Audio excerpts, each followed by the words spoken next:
StockPulse newsroom here. We're talking Rio Silver today. Rio Silver trades as RYO and the venture RYOOF on the OTC markets in the state. I've got the CEO here, Chris Verrico. Chris, appreciate the time here. It's been a little bit since we've done an update, so I thought I'd reel you in here and let's run through activities of the company here. I know we're the 43-101 to talk about. Working, of course, in Peru. You got Palta Dorada, going to generate some cash here. So, Chris Verrico, please, why don't you lay out where we're at here? Thanks, Rob. Thanks for nice to chat again. Yeah, things are, I mean, for us, our projects in Peru are just all steadily making progress, and Niñobamba just never ceases to sort of amaze us. We've finally augured in, we're just about to release a brand new, fresh 43-101, and it's a complete geological rendition of Niñobamba. And that's just never happened in the past. And having to go through that exercise, we've brought in all of our geos have been sort of, working together, congruently to come up with to get a better understanding or a better model that really reflects what we have at Niñobamba, and they've never been more excited. Well, I got to tell you, we just haven't never put the man hours into the database like we had in the last 2 to 3 months preparing this report. And they're more convinced than ever that we've got an absolute home run there. And that's not you, but that's the reason why all us insiders have been belling up to the bar and supporting this for so long. And because it's a rare and unique circumstance.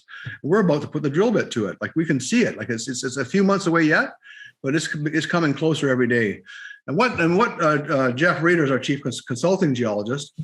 Jeff has really realized he's the one who spent probably the most time on the project in the field. Jeff also being the CEO of Peruvian Metals, but his second love in life and one of his passions in life is Niñobamba.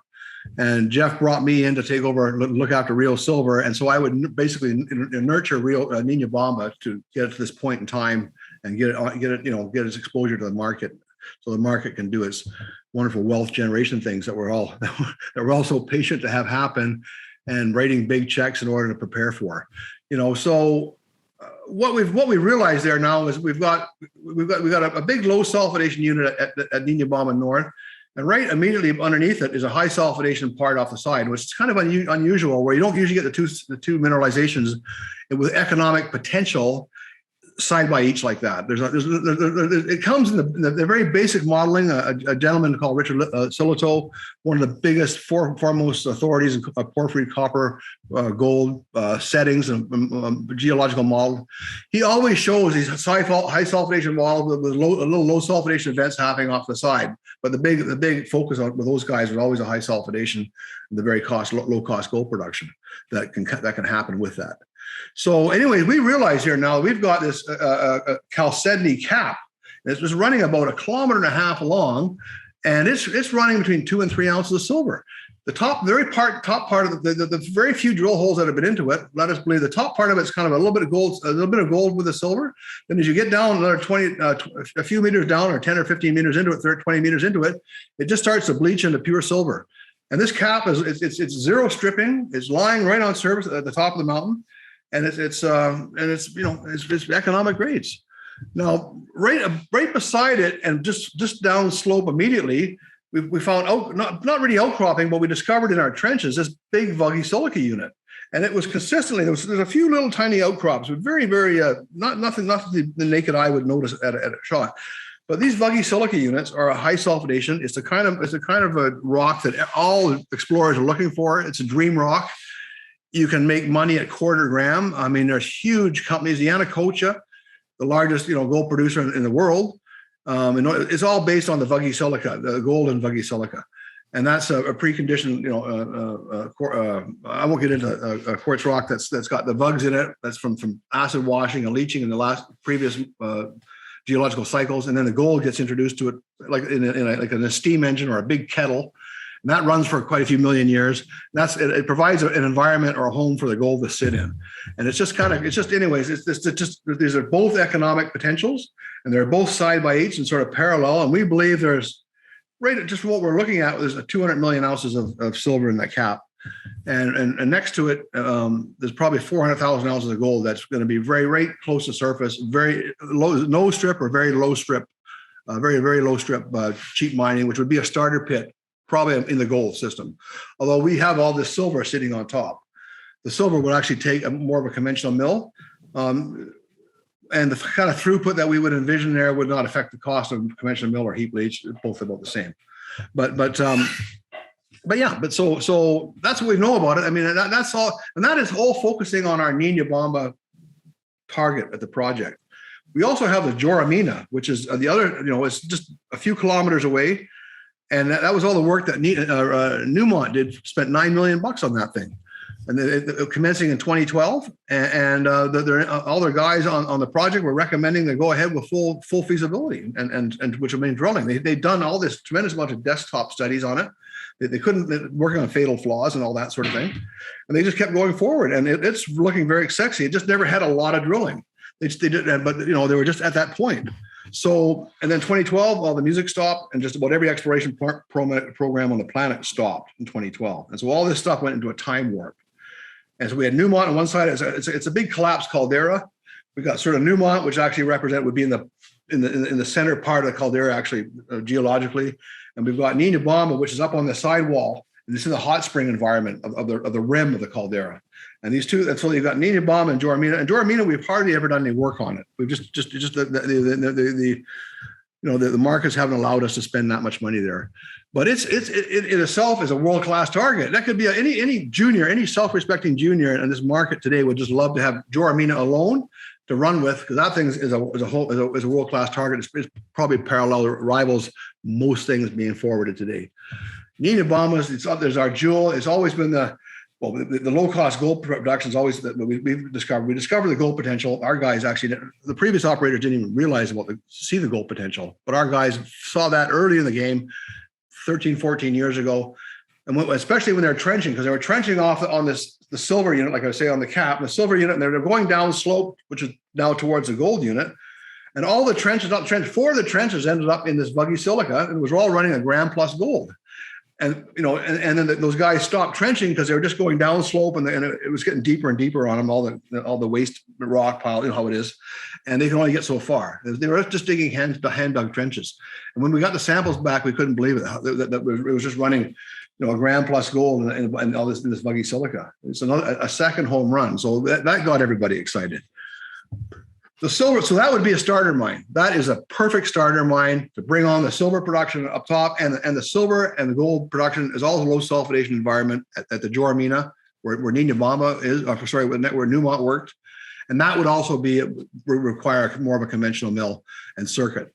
So we've got having that the Buggy Silica and the gold target would undermine all this phenomenal, almost pure silver play that we're sitting on top at a very low capex.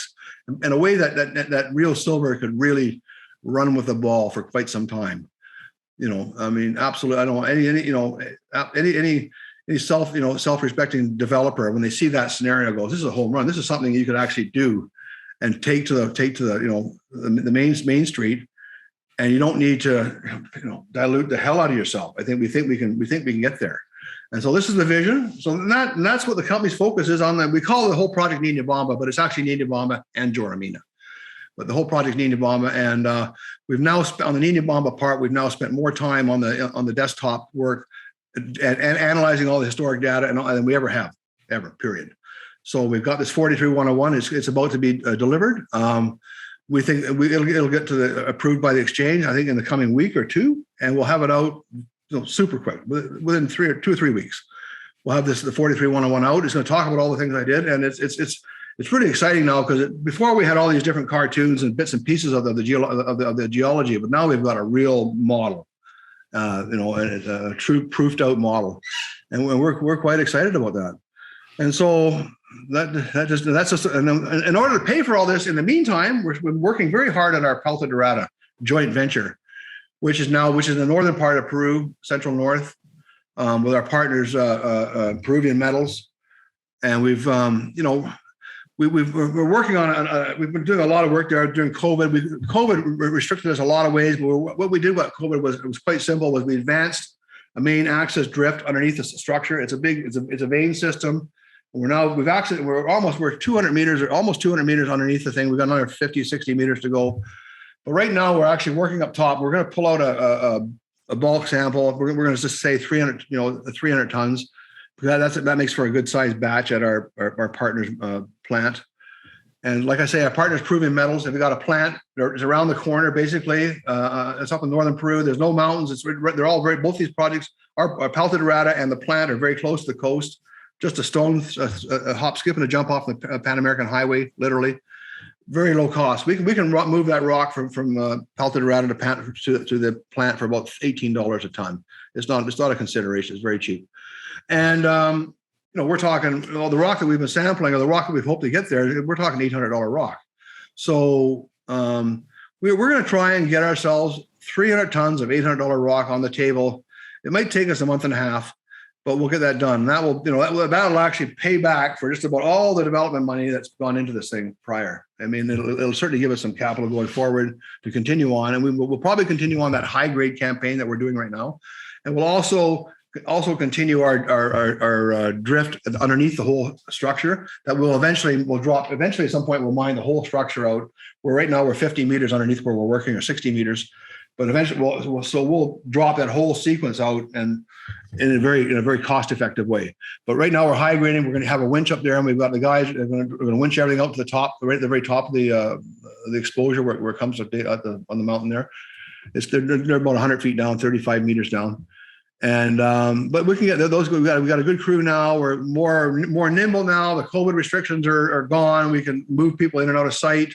We do regular testing, but we don't have to lock the site down so much. Like that was so before we just stuck to some simple activities that we did, and we got our access tunnel underneath it almost done. And that's what we did during COVID. We thought we could get underneath the unit, but you know what? It just things don't come, don't move always as fast as you wish.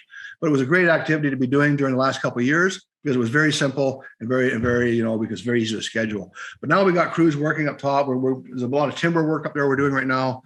We're going to drop a skip down from the top, and we're going to bring up some $900 rock, and on a high grade sort of basis. And so we hope to get 300 tons of that on deck, but it's going to take us a while. So there was a little bit. We thought we were going to get to it initially, and we talked about some production probably right at this time, as we speak. But the reason we had to back out of that plan and do the high grading thing was, just things didn't move along quite fast enough for us. But irregardless, very soon that's going to produce kickback some nice cash flow for us, our 50%, and it's going to offset a lot of our G&A as we promote Niñobamba and push it forward. So we'll have to go to the market for things like drilling and stuff, but as far as the company's G&A and stuff, all that overheads, and mostly half these guys announce a drill plan and raise money. Well, half the money goes to G&A. Well, now we raise money; it'll all go to G&A. It'll all go to drilling, and G&A will be covered all as a line item in our with our income we have in Peru. So that's our plan. We've invested heavily in that. There's no feasibility to support what I'm saying, so it's all. But we believe we're close, and that's our approach to it. Some people don't like that approach, but for those that were willing to go along and stick with us, it's going to pay off big time. And our payday's coming soon when we get those drill bits happening at Niñobamba. And we think that day is coming. Well, that day won't be until it's probably about 3 months time. We're just finishing up the approvals now. It's going to get the thing permitted. All these things take time. There's been some setbacks, but we're very, very keen. We're very positive of a successful outcome. And drilling in the fall, which is the work season, anyways. It's the rainy season right now in the Andes. So that's what we're shooting for, Rob. And this 43-101 is going to show the world why we've been so excited, because we've never really had a decent model to promote, just to explain why we're excited. So that's about it. That's about it. A long time coming, Chris. So quite the unique opportunity. Certainly.